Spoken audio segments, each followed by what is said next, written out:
चित्ररथाच्या माध्यमातून गावोगावी समाज प्रबोधन होते. माजी आमदार गोपीकिशन बाजोरिया. भिडेवाड्याची प्रतिकृती आपल्या दारी, समता परिषदेचा उल्लेखनीय उपक्रम. माजी आमदार नारायणराव गव्हाणकर. शिवसेना पक्षातर्फे चित्ररथाचे अकोल्यात जंगी स्वागत. अकोला. क्रांतिसूर्य महात्मा ज्योतिबा फुले यांच्या द्विशताब्दी जयंती वर्षाचे औचित्य साधून अखिल भारतीय महात्मा फुले समता परिषदेच्या वतीने राज्यभर फुलेवाडा व स्त्री शिक्षणाचे महत्त्व या विषयावर चित्ररथाचे आयोजन करण्यात आले आहे.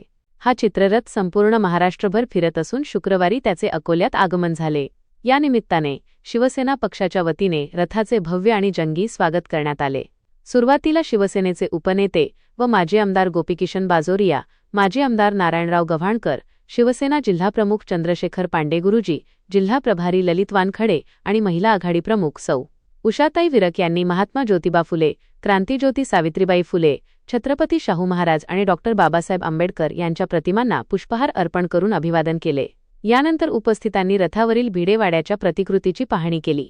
ढोलताशांच्या गजर आणि प्रचंड उत्साहात या चित्ररथाचे स्वागत करण्यात आले. चित्ररथाच्या माध्यमातून गावोगावी समाज प्रबोधन. गोपीकिशन बाजोरिया. या प्रसंगी मार्गदर्शन करताना शिवसेनेचे उपनेते माजी आमदार गोपीकिशन बाजोरिया म्हणाले की अशा वैचारिक आणि ऐतिहासिक चित्ररथांच्या माध्यमातूनच गावोगावी खऱ्या अर्थाने समाज प्रबोधन घडते. छगन भुजबळ यांचे आभार. नारायणराव गव्हाणकर. माजी आमदार तथा शिवसेना जिल्हाप्रमुख नारायणराव गव्हाणकर यांनी आपल्या मार्गदर्शनात समता परिषदेच्या वतीने नामदार छगनराव भुजबळ यांनी भिडेवाड्याची प्रतिकृती महाराष्ट्रातील प्रत्येक घरासमोर आपल्या दारी आणून इतिहास जिवंत केला आहे, असे सांगत समता परिषदेचे आभार व्यक्त केले. प्रमुख उपस्थिती.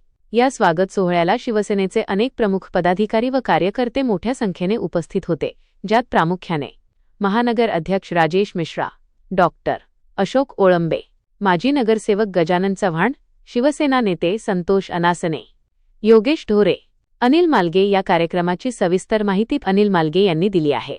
आमच्या चॅनलला सबस्क्राईब जरूर करा.